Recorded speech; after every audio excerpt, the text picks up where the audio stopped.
Hello everyone, my name is Justice and I'm your English trainer. And today we are diving in a topic which is work that will be done or completed in future. Work that will be completed in future. So this is the concept, and the popular name for this tense is future perfect tense. Okay, so we'll be looking forward that if any work needs to be done in future, then how will we tackle those sentences? Okay, so let us move forward, and in coming slides, we will come to know each and every category under this topic. So let us begin with definition. Future perfect tense describes an action that will be completed before a specific point in the future. So what does it say? इसका मतलब ये हुआ कि future perfect tense यानी कि जो काम आपका एक स्पेसिफिक पॉइंट पर हो जाएगा, हो चुका होगा, कंप्लीट हो चुका होगा एक स्पेसिफिक पॉइंट से पहले, before a specific point. For example, मैं तुम्हारे आने से पहले आ, कहानी खत्म कर चुका होगा। I will have finished the story before you will arrive. Right, तो फ्यूचर में कोई स्पेसिफिक पॉइंट या किसी समय से पहले वो काम हो चुका हो। राइट, तो इन हिंदी आप पहचान डाल सकते हैं, चुका होगा, चुकी होगी, चुके होंगे, चुका होऊंगा। अंत में क्या आएगा? चुका होगा, चुकी होगी, चुके होंगे, चुका होऊंगा। ऑलराइट, तो हिंदी में आपकी पहचान की हो जाएगी। And if we are talking about the structure, then you can see structure is very simple. आप एक बात याद रखेंगे हमेशा, जब कभी भी हम जब कभी भी हम परफेक्ट टेंस की बात करते हैं, चाहे वो प्रेजेंट का हो, फ्यूचर का हो या पास्ट का हो, परफेक्ट टेंस में हमेशा हैव का यूज होता ही है। जैसा आपने देखा सिंपल प्रेजेंट में परफेक्ट का यूज कैसे हो रहा था। सिंपल टेंस में परफेक्ट का use simple present present perfect में प्रेजेंट में परफेक्ट का यूज हैज और हैव से हो रहा था, यानी हैव का ही एस और एस फॉर्म होता है आपका हैज। और पास्ट में क्या हो रहा था? हैव का पास्ट, जैसे हम पास्ट एंड प्रेजेंट में सेकंड फॉर्म लगाते थे, तो हैव का सेकंड फॉर्म हैड होता है और थर्ड फॉर्म भी हैड ही होता है। तो दरअसल में हैव की फॉर्म अलग अलग है, उन्हीं का यूज होता है। राइट, तो यू विल रिमेम्बर कि हम किसी भी परफेक्ट टेंस की बात करें, वहां पर हम यूज करने वाले हैव का, चाहे हैव का कोई भी फॉर्म, क्या देखिए विल हैव और शैल हैव। बताया था आपको कि फ्यूचर में हम यूज करते हैं विल का या शैल का हमेशा, चाहे कोई भी सेंटेंस आपका हो। राइट, अब है जी, what is the meaning of umbrage and impede? Umbrage means rage या फिर एंगर, एंगर होता है गुस्सा। एंड इम्पीड मीन्स होता है कोई ऑब्स्टिकल को बोल सकते हैं, कोई रोक टोक, बाधा, समस्या, ऐसे कुछ, है ना। तो एम्पीड, एम्पीड और आपका अम्ब्रेज, अम्ब्रेज मतलब रेज, आउटरेज को बोल सकते हैं, क्रोध को बोल सकते हैं। ठीक है, और इम्पीड कोई प्रॉब्लम होती है, जैसे कोई समस्या आ जाती है बीच में, बाधा वगैरह, कोई ऑब्स्टिकल आ जाता है, तो उसको बोलते हैं इम्पीड। आगे बढ़ते हैं, फ्यूचर परफेक्ट टेंस की बात करते हैं। तो हमने यहाँ पे समझ लिया कि कोई काम जो कंप्लीट हो चुका होगा एक स्पेसिफिक मोमेंट से, एक स्पेसिफिक पॉइंट से पहले। और हमने देखा कि हैव हमेशा आएगा परफेक्ट, परफेक्ट जहाँ कहीं भी देखेंगे हैव जरूर आएगा, चाहे वो किसी फॉर्म में आया हो। तो यहाँ विल या शैल हैव आ गया। बताया था कि मॉडर्न इंग्लिश में विल का यूज करते हैं ना, ट्रेडिशनल इंग्लिश या फॉर्मल इंग्लिश में शैल का यूज। तो विल का के साथ चलेंगे, subject plus will have plus verb की थर्ड फॉर्म। ये बात भी आपको पता होनी चाहिए कि परफेक्ट कोई भी हो, प्रेजेंट पास्ट फ्यूचर का हमेशा थर्ड फॉर्म यूज होगी, परफेक्ट में हमेशा थर्ड फॉर्म। तो एग्जाम्पल के लिए, she will have finished the report by tomorrow. वह अपना रिपोर्ट वह अपना रिपोर्ट कल तक फिनिश कर चुकी होगी। वह अपना रिपोर्ट कल तक फिनिश कर चुकी होगी। आप लोगों को समझ में आया? तो इस तरह से हम लोग कर लेते हैं। सिंपली हम बात करते हैं किसी स्पेसिफिक पॉइंट पे कोई काम हो चुका होगा, तो आप वहां पर ले लेते हैं चुका होगा, चुकी होगी, चुके होंगे, इस तरह से। अच्छा, एक चीज और हो सकती है, एक बार और याद रखेंगे। ये मैं भूल गया बताना, लिया होगा दिया होगा भी हो सकता है। तुमने अपना काम कर लिया होगा, तो ये भी लिख लीजिएगा हिंदी वाले में। लिया होगा, दिया होगा, खाया होगा, पिया होगा, ना जा या होगा, ये होगा, के सेंस में भी आता है। जैसे आपने इस चीज को देखा था जब आपने प्रेजेंट परफेक्ट किया था, तो वहाँ पे या है, ये है, ये भी बताया था मैंने, राइट? तो इस तरह से। ओके, तो आप वहाँ पर देख लेंगे। तो बताइए, कॉन्सेप्ट क्लियर हुआ क्या? कमेंट कर दीजिएगा। यहाँ पे क्लियर? अब है जी अनदर क्वेश्चन। लास्ट गुली, लास्ट क्वेश्चन है गुली। गिल, गिल, गिल। गिल का मतलब होता है धोखा। धोखा, धोखा देने को बोलते हैं गिल, GUIL है। एक गली हो होता है, GULLY होता है, इसको बोलते हैं छिछोरा, लड़का, गली बॉय। ये गिल है, गिल। तो यहाँ पर आपका हो जाएगा इसका मीनिंग धोखा, किसी चीज मतलब कोई कोई धोखा करना, कपट करना, नाउन होता है ये। और सीक्वल निकला है वर्ड, सीक्वेंशियल से निकला है, तो वो उसका अर्थ होगा कोई सीक्वेंस में कोई चीज होना, या किसी चीज का परिणाम होना, रिजल्ट होना। सीक्वल मतलब रिजल्ट, या फिर हम उसको ये कह सकते हैं कि कोई चीज सीक्वेंस में कोई है, तो हम उसको कह देंगे आगे आने वाला, आने वाली चीज, आगे आने वाली चीज सीक्वल उसको भी बोलते हैं, या फिर रिजल्ट को भी बोलते हैं। आप लोगों को कॉन्सेप्ट क्लियर हो, बताइएगा। ठीक है, सब लोगों को क्लियर है? यहाँ तक clear? Let's move forward.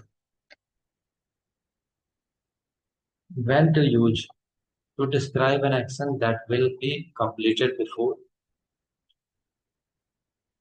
to describe an action that will be completed before another future event or time। उस एक्शन को डिस्क्राइब करने में जो कि कंप्लीट होगा अनदर फ्यूचर इवेंट या टाइम से पहले। ठीक है, कोई दूसरा काम होगा उससे पहले कंप्लीट होगा, एग्जाम्पल समझेंगे, डोंट वरी।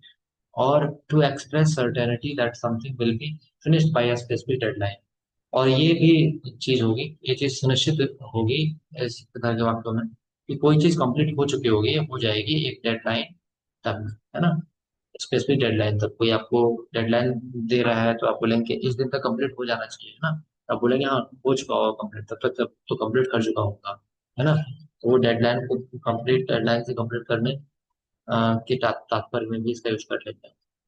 और थर्ड है आपका common with time expressions, like by then, before, by the time, है ना? कि by the time you will meet me I will have pass the examination, मतलब जब तुम मिलोगे तब तक मैं एग्जाम पास कर चुका हूँ। या फिर बिफोर यू मीट मी, ऐसा है ना? देन का भी यूज कर सकते हैं, बाय देन। तो ये सब उसी तरह से लिंक करने के लिए, दो एक्सप्रेशंस को लिंक करने के लिए यूज किया जाता है। एग्जाम्पल देखेंगे तो समझ आएगा। तो व्हेन टू यूज में हमने देखा कि किसी एक्शन को डिस्क्राइब करने के लिए जो हमारा कंप्लीट होगा किसी दूसरे फ्यूचर इवेंट से पहले, है ना? तो यहाँ पर ये एक्सप्रेशन भी दे दिया है कि by then, before, by the time. तो उस केस में आप इसका यूज कर लेते हैं। तो एक इवेंट दे रखा होगा, कोई काम दे रखा होगा, एक्शन दे रखा होगा, उससे पहले आप यूज कर लेंगे। बात करें सेकंड पॉइंट, तो हमने देख लिया कि सर्टेनिटी दिखाएगा कि वो काम कंप्लीट हो चुका होगा उस टाइम से। स्क्रीनशॉट ले लीजिएगा, आप आगे बढ़ेंगे।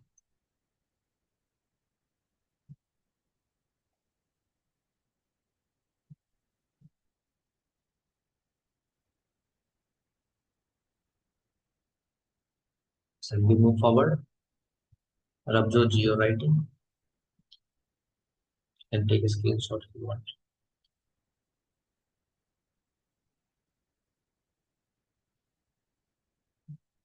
Shall we move?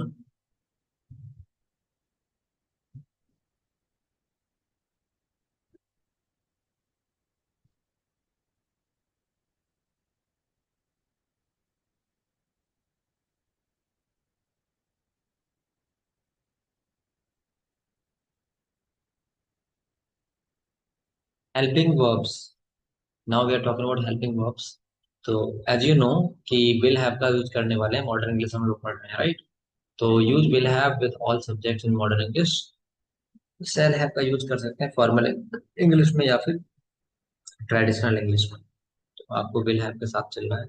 Main verb में आपको थर्ड फॉर्म ही लगानी है, जिसको हम पास्ट पार्टिसिपल भी बोलते हैं। एग्जाम्पल्स देखेंगे आप। He will have left before you reach. तो ये सेकंड एक्सप्रेशन भी दे रखा है यहाँ पे। वह जा चुका होगा बिफोर यू रीच, तुम पहुंचोगे उससे पहले। और we shall have completed the task by evening, हम अपना काम कर चुके होंगे कंप्लीट शाम तक। ऐसे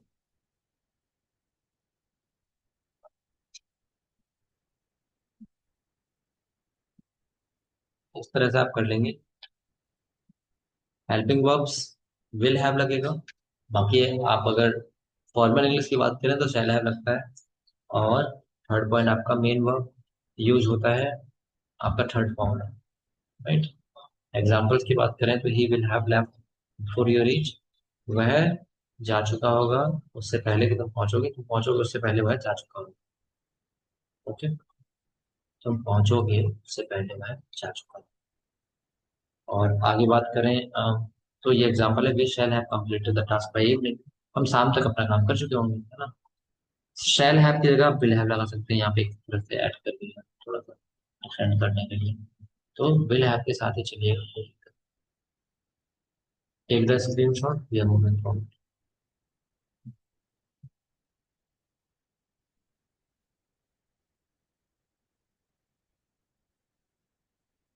अफर्मेटिव सेंटेंसेस की बात करते हैं।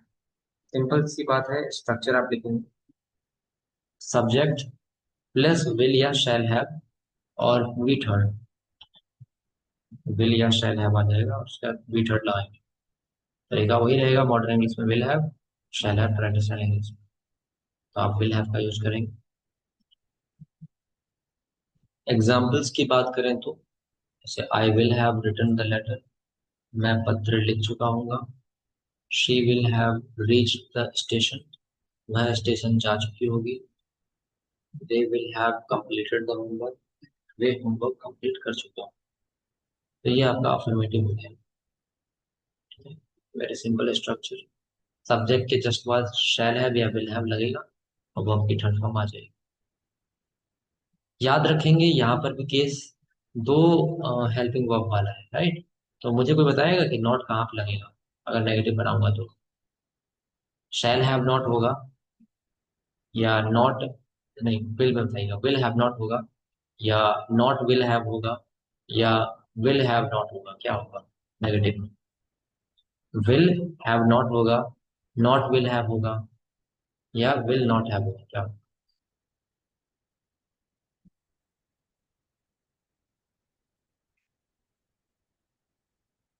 जैसे कल आप लोग गलती कर रहे थे ना उसमें, विल बी वाले में विल बी नॉट कर रहे थे, वो चीज नहीं करनी है।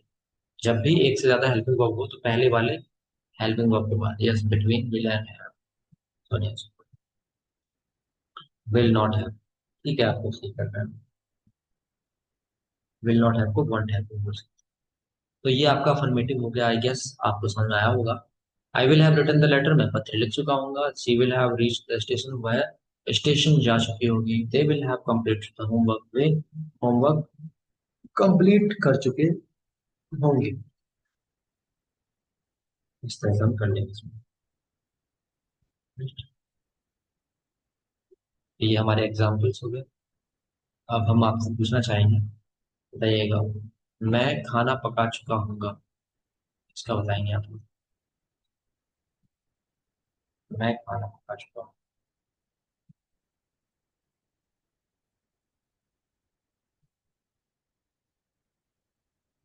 आंसर आना शुरू हो गया हमने। अभय जी का क्वेश्चन भी आ गया। फ्लैकेट, प्लेकेट मीन्स होता है किसी को सांत्वना देना, या फिर कोई नाराज है किसी बात को लेकर, तो वहां पर भी आप प्लेकेट का यूज कर सकते हैं। यहाँ पर बात कर लेते हैं, आपने क्या आंसर किया है? I will have cooked the food. सही है। आप लोग I will have prepared the food, cook the food कर रहे हैं, बढ़िया, कोई दिक्कत नहीं। I will have cook the food या I will have prepared the food, well done, आप कर पा रहे हैं। तो let us move forward with this. Chauhan, meaning, meaning बता तो दी, ब्लैंकेट की पूछी थी आपने। सांत्वना देना, या फिर किसी को अम, शांत करना भी कह सकते हैं। सांत्वना देना मतलब कोई बहुत ज्यादा गुस्से में है, बुराई माने हुआ है, तो उसको शांत कर देना को भी बोलेगा blanket.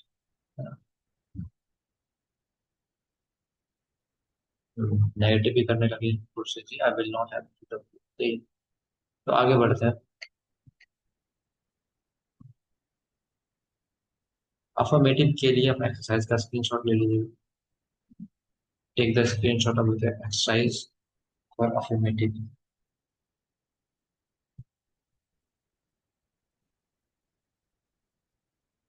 and share it in the group as dating today.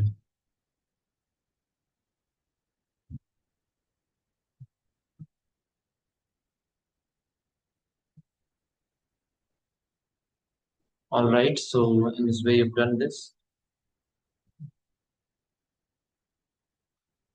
Dir, what is the meaning of foundation? Sir की जगह dir लिख दिया है।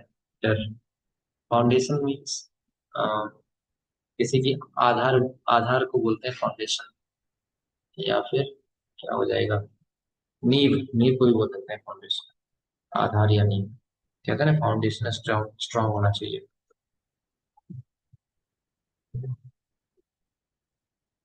एक्सपॉन्ड, एक्सपॉन्ड का मीनिंग पूछ रहे हैं आप? एक्सपॉन्ड का मीनिंग तो मुझे नहीं पता।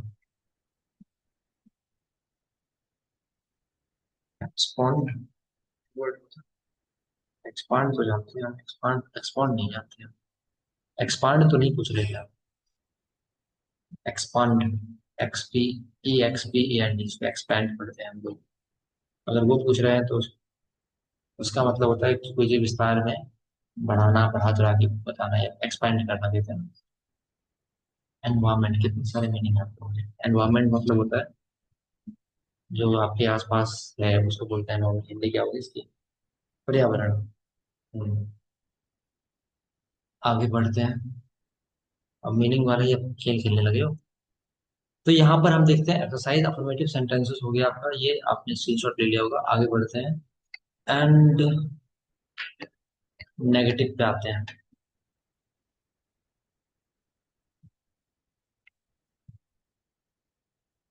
Yes, negative sentences. स्ट्रक्चर आपका विल शैल नॉट हैव आ जाएगा और वर्ब की थर्ड फॉर्म आ जाएगी। क्योंकि ग्रास्प में समझना होता है कि ये चीज को ग्रहण करने को बोलते हैं ग्रास्प, GRASP, समझना। Have you grasp the matter, the concept. पकड़ने को भी बोलते हैं ग्रास्प, वैसे समझने के अर्थ में ज्यादा यूज होता है इसका। ये देखिएगा नेगेटिव सेंटेंस में सब्जेक्ट प्लस विल। भाई मीनिंग ही पूछोगे क्या सब लोग? टॉपिक कंप्लीट नहीं हो पाएगा फिर तो। हाँ, grasp means to hold, hold भी होता है, होल्ड भी होता है बिल्कुल, एक माना। मीनिंग ऑफ डैमेज, डैमेज मतलब तो टूटना, कुछ खराब हो जाना, उसको भी बोलते हैं डैमेज हो गई। तो आगे यहाँ पर नेगेटिव में देखेंगे, एग्जाम्पल हमारा हो गए, will not have, I will not have completed the book, she will not have gone by 6 PM, we shall not have eaten dinner. यहाँ एक शेल का भी कर लिया है, कोई दिक्कत नहीं, वैसे आप विल का ही यूज करेंगे हमेशा, तो इसको आप लिख लेंगे। पूरा मुझे टेक हेल्प ऑफ गूगल। हाँ, इसके लिए आप गूगल का हेल्प लें तो बेटर है। अब यहाँ पे टॉपिक करना है ना, कुछ मीनिंग ऐसी होती है जो उसमें गूगल में नहीं आता, तो आप पूछ लें। तो यहाँ पर बात करते हैं, गूगल की हेल्प लीजिए और ग्रुप में भी शेयर कीजिए जो मीनिंग आपने सीखी है, तो ज़्यादा और बेटर रहेगा, पता चले कितनी मीनिंग आपने सीखी है।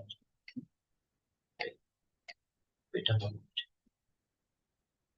तो यहाँ पर बात कर लेते हैं नेगेटिव सेंटेंसेस में, हमने देख लिया स्ट्रक्चर आपका। मैं किताब कंप्लीट कर चुका हूँगा, नहीं नहीं कर चुका हूँगा, और मैं किताब कंप्लीट नहीं कर चुका हूँगा।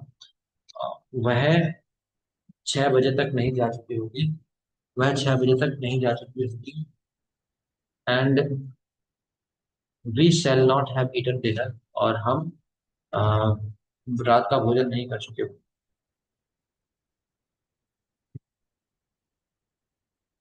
राइट, ऐसा कर सकते हैं। नेक्स्ट हम बात कर रहे हैं, यहाँ पर आपने समझ लिया होगा इसमें, साइज ये है, सामने स्क्रीनशॉट ले सकते हैं। और आप मुझे बताइएगा पहले वाले के यूज करके, वह रूम की सफाई नहीं कर चुका होगा।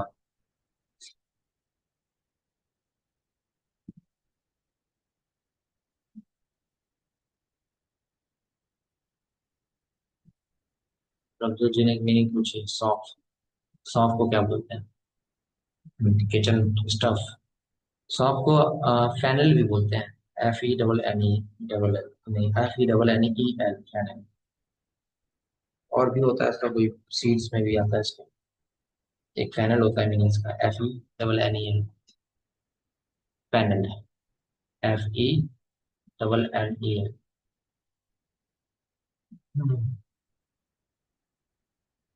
और अभय जी ने पूछा कौन, लास्ट, लास्ट करके।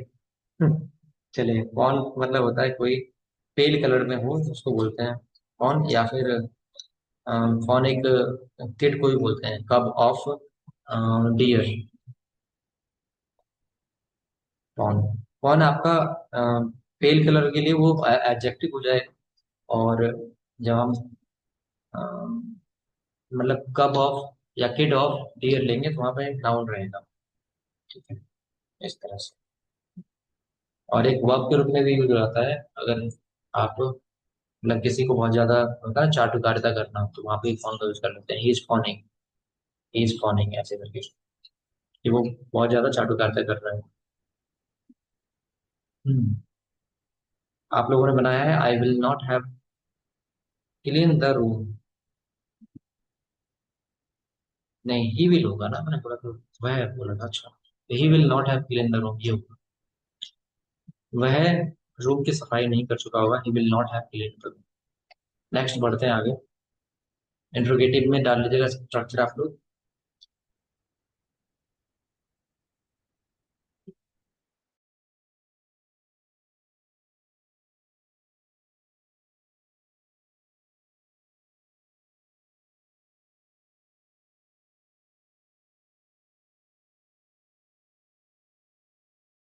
स्ट्रक्चर डालेंगे आप लोग, में आपका विल और सेल आगे आ जाएगा। उसने कमरा साफ नहीं किया होगा, ये भी सही वाक्य, क्या बिल्कुल सही वाक्य बताया तो था। या होगा, ये होगी, आया होगा, पिया होगा, जाया होगा, आया होगा, है ना। इसका बनाइएगा जरा, उसने कमरा साफ नहीं किया होगा एक बार, है ना। नहीं, बात तो वही हो गई, बना हुआ है, तो he will not have clean the room ही हो जाएगा, नहीं किया होगा, फ्यूचर के टर्म में लेंगे तो, है ना। लेकिन इसको आप उसमें भी कर सकते हैं, जैसे मान लीजिए आप बाहर गए, और फिर वापस आने से पहले ही बोल रहे हैं कि मतलब मैंने बोला था कमरा साफ करने के लिए, मुझे लगता है उसने कमरा साफ नहीं किया होगा, तो पास्ट के सेंस में भी आ जाता है। पास्ट के सेंस में आएगा तो वहां पर चीजें अलग होगी, वहाँ पॉसिबिलिटी की बात करते हैं आप, तो मे हैव विल आ सकते हैं। विल हैव की जगह जैसे विल हैव ट्रीट करता है, वैसे मे हैव, शायद उसने कमरा साफ नहीं किया होगा, he may not have clean the room, ये भी लिख लीजिएगा। और एक होता है माइट, शायद ही नहीं किया होगा, मतलब मुझे पक्का यकीन है किया तो होगा, लेकिन हो सकता है नहीं किया होगा। तो शायद ही के लिए माइट हैव का यूज कर लेते हैं। मे का पास्ट फॉर्म होता है माइट। और या अगर आप पक्का यकीन है किया ही होगा तो मस्ट, मतलब पक्का यकीन है कि किया ही नहीं होगा तो मस्ट नॉट हैव कर सकते हैं। किया ही नहीं होगा उसने, ठीक है, तो मस्ट नॉट कर सकते हैं। ये कहाँ से वर्ड उठा है भाई, इतना खतरनाक वर्ड। मैं तो इसे पढ़ ही नहीं पा रहा हूँ, मुझे भी नहीं पता इसका। RSGYPP, आप ही बताइए मैंने किसका ढूंढ के, और ग्रुप में भी भेजिएगा। ऑलराइट, चलिए अभी पढ़ लेते हैं हम लोग पहले ध्यान से, उसके बाद बात करेंगे।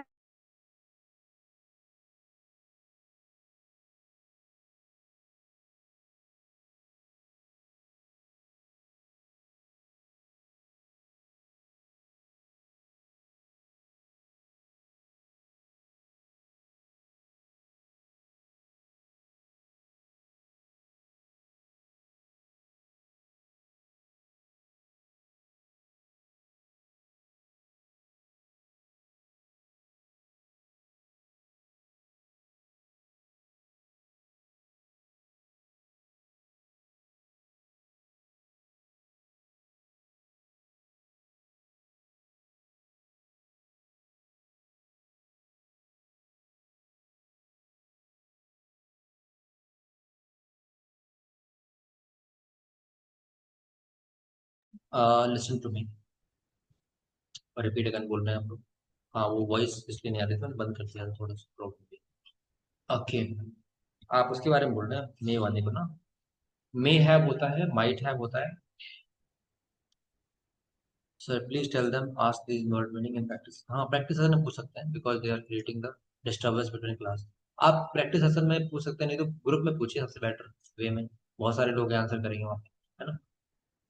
क्लास में वर्ड मीनिंग ना पूछें, जरा अवॉइड करें, जरा बेटर रहेगा, है ना। एक दो तो वर्ड मीनिंग चल जाती है, जैसे कि मतलब अगर सच में जेन्युइन है तो पूछ सकते हैं, प्रैक्टिस सेशन में पूछ सकते हैं जरा better.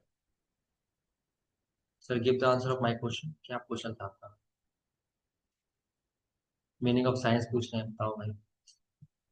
What is meaning of RSGYIVP। Ravjot ji, ये मुझे नहीं पता आंसर उसका। रिस्क जी पता नहीं क्या है, आप बताइएगा ढूंढ के इसका। चलिए आगे बढ़ते हैं, हम सेशन में ध्यान देते हैं ना। आगे तो यहाँ पे आपने पूछा था, मे हैव का यूज होता है शायद, मतलब ऐसा कर रहा होगा, मे हैव। या और माइट हैव का बोला था शायद ही।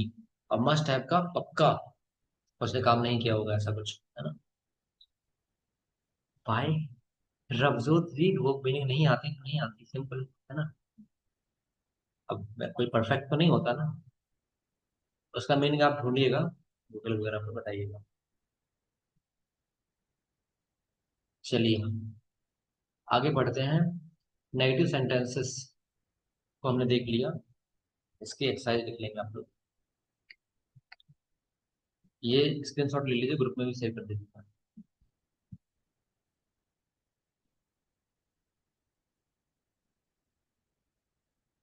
लास्ट कर लेते हैं इसमें इंट्रोगेटिव का। अभी कोई क्वेश्चन नहीं पूछेगा, ठीक है, सेशन कंप्लीट कर लेंगे। प्रैक्टिस सेशन पूछेगा जो क्वेश्चन है, फिर वहां बताएंगे आपको।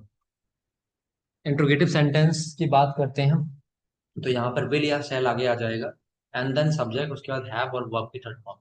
जैसे एग्जांपल के लिए, will he have finish the work, यहाँ शैल का यूज कर लिया, shall be have reached by 9 AM।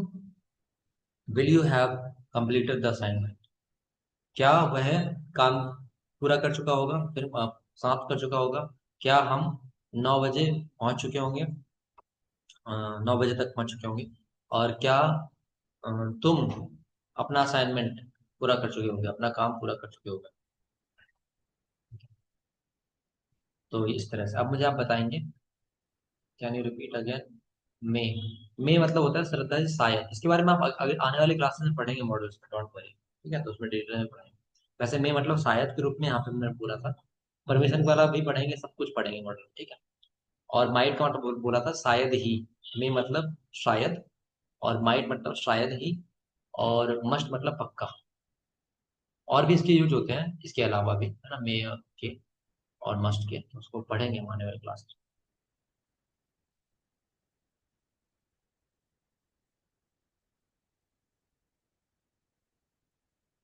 आप लोग आंसर करेंगे। क्या तुम सच बोल चुके होगे?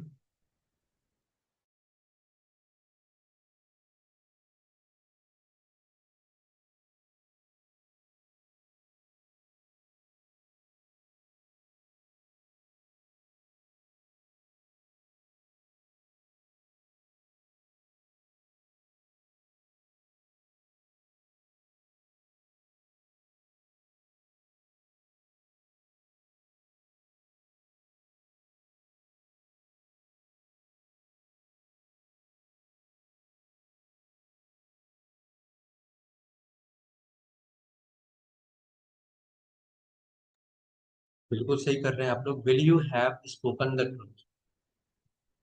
Will you have spoken the truth? ऐसे ही मुझे बताइएगा नेगेटिव बनाना है।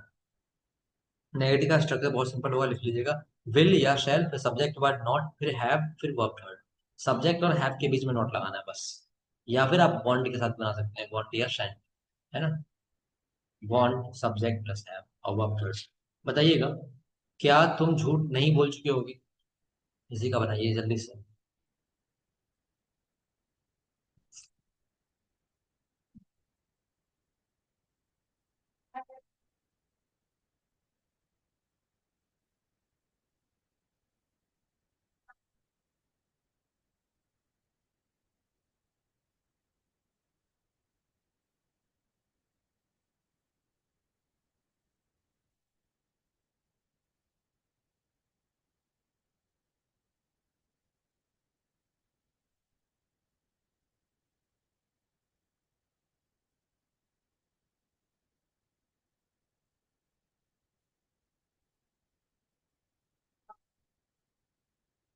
क्या तुम झूठ नहीं बोल चुके होगे?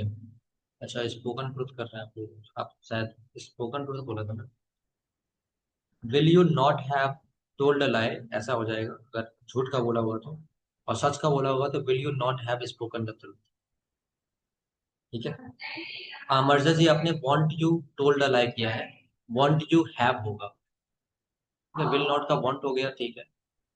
गुरशीत जी, आपने विल नॉट आगे लगाया, दैट इज रॉन्ग। सब्जेक्ट के बाद नॉट आएगा। स्ट्रक्चर लिख लीजिए आप लोग अच्छे से। विल, उसके बाद सब्जेक्ट, उसके बाद नॉट, फिर उसके बाद हैव। सब्जेक्ट और हैव के बीच में नॉट आएगा। ठीक है, पहले नहीं आएगा। तो इस तरह से अब बताइएगा। क्वेश्चन वर्ड वाला, क्वेश्चन वर्ड आगे आ जाएगा, बाकी ये सब सेम रहेगा। तो तुम कहाँ जा चुके होगे, इसका बनाएंगे। तुम कहाँ जा चुके हो?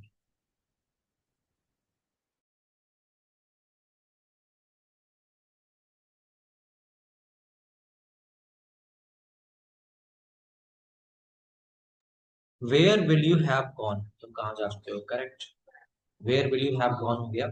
ऐसे ही बताइएगा, अब नेगेटिव हो जाए, क्वेश्चन वर्ड लग जाएगा आगे बस। और विल या शैल, फिर सब्जेक्ट नॉट, फिर हैव, फिर वी थर्ड। और चाहे तो वांट के साथ भी बना सकते हैं। तुम कहाँ नहीं जा चुके होगे, इसका बनाइए। तुम कहाँ नहीं जा चुके होगे।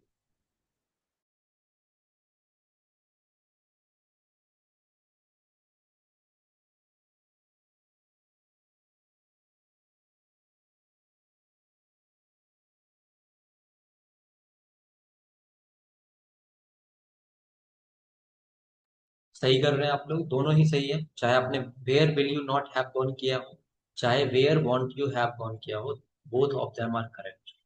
ठीक है। Where will you not have gone, and second one is where won't you have gone, and last में क्वेश्चन मार्क। तो दिस इज इट। ये आपका इसमें हो गया।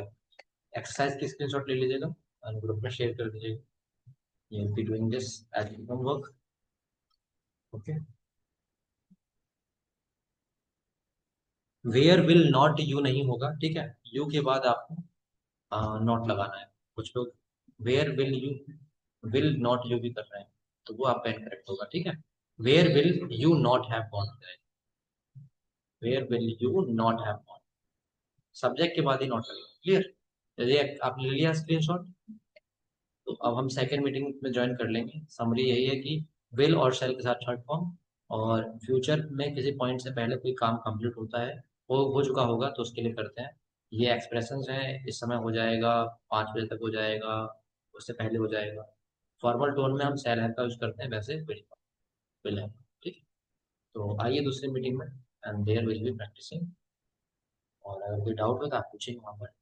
तो लेट्स ज्वाइन एंड मीटिंग।